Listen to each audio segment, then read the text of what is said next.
Hello YouTube land.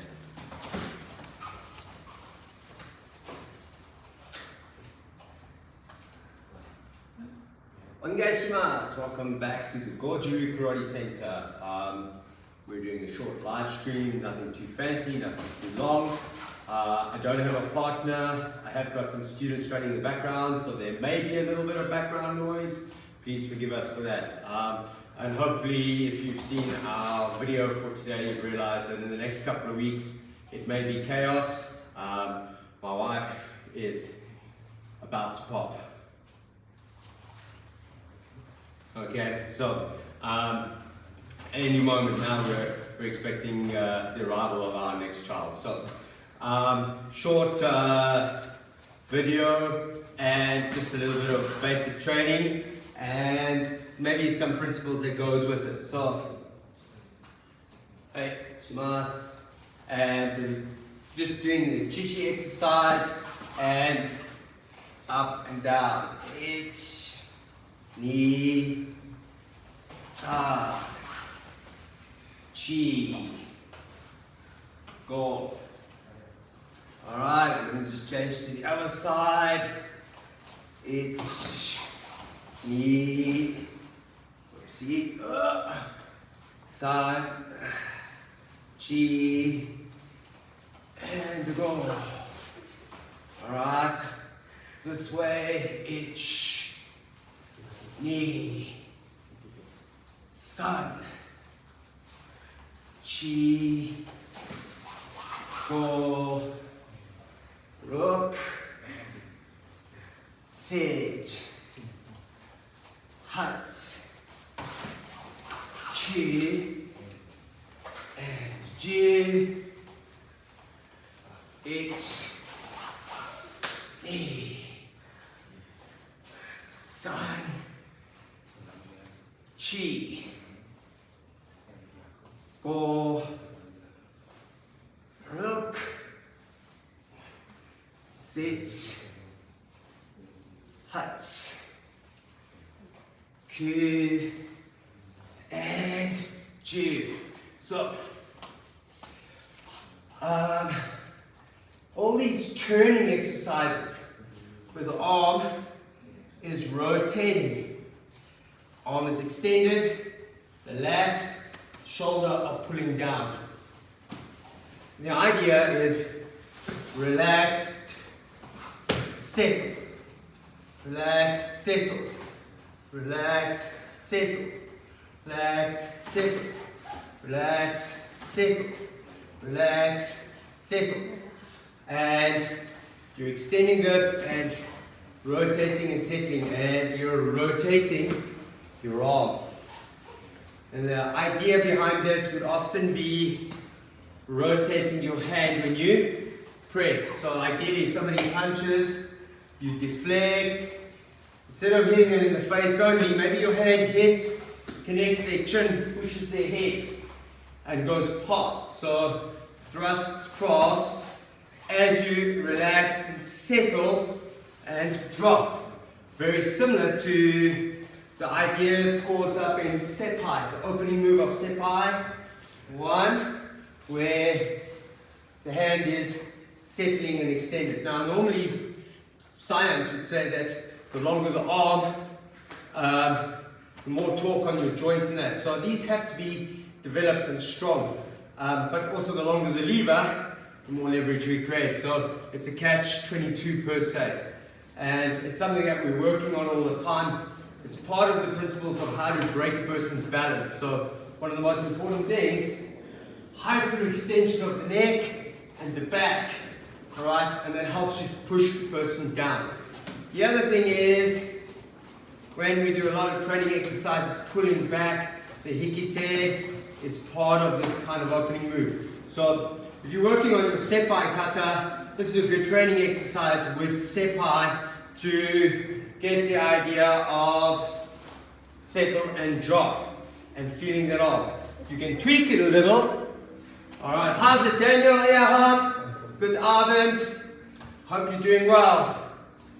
Okay, so you can tweak the exercise and try and do it to, oopsie, you go a little bit closer to the side, okay? I've got straightening on the camera and not on the Chishi, it's a bit dangerous. But so now we can be doing cipher or senpai training and working on round circular motion, okay? And do that with the other hand as well, and try and settle and get that arm extended. Obviously, in front is easier, to the side is more difficult. Okay? So, we then have this kind of play over here, where we're working through that turning. Let's go back to senpai and look at it from here. 1, turning, 2, 3. So when you're training with Chishi and you want to try and develop more turning power, not thrusting power, then maybe you consider the idea of that Chishi turning exercise helping with this turning. A subtlety in senpai. Some schools in thrust, some schools down, turn, press, then lift. So figure out which one you're doing and which one your sensei says you're required to do, and then from there you're thinking, okay, I've got my school, we tend to rotate. So as we're coming in, the arms come in naturally, rotate and press, and that Chishi training works wonders. Hold on for a sec.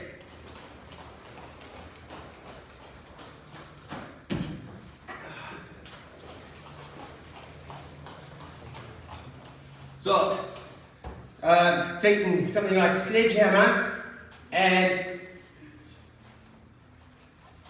swinging it around so that you can feel that weight and that torque. Now slowing it down to make the arms work that little bit harder. Okay? And the nice thing about a long sledgehammer has the same principles as the Chishi, but now I'm working that turning without doing this. So if I go back to my kata and I go in, 1, 2. Now, all this dropping into shikodachi. Again, very important part of what we do with the Chishi. You can be relaxed. We're going. Now, from time to time, take the idea of maybe something further in the Chishi training. Just down normal, a little bit deeper. Normal, a little bit deeper. And then work that depth without falling forward. So use the weight to pull you down and get your body into a better, just reposition myself, into a better shikodachi. So up, down, deeper, up, down, deeper. Okay? And you're now working on 1, 2, this dropping motion. Common problem, people falling forward. People fall forward for 2 reasons. 1, they have bad posture, and 2, they're looking down. So a lot of people, if they look down with their back instead of looking down with their eyes. Next thing, a lot of people drop their heads. So making sure that the back is straight, arms nice and straight, so that you've got good posture as you go down. These are some critical ideas between Chishi training, maybe Kongo Ken training, and your kata. I think that a lot of people, when they look at Hojo Undo, they see supplementary training, they kind of see it as like karate specific gym, but in actual fact, Hojo Undo is karate. And when you do Hojo Undo, what you're actually doing is you're practicing karate.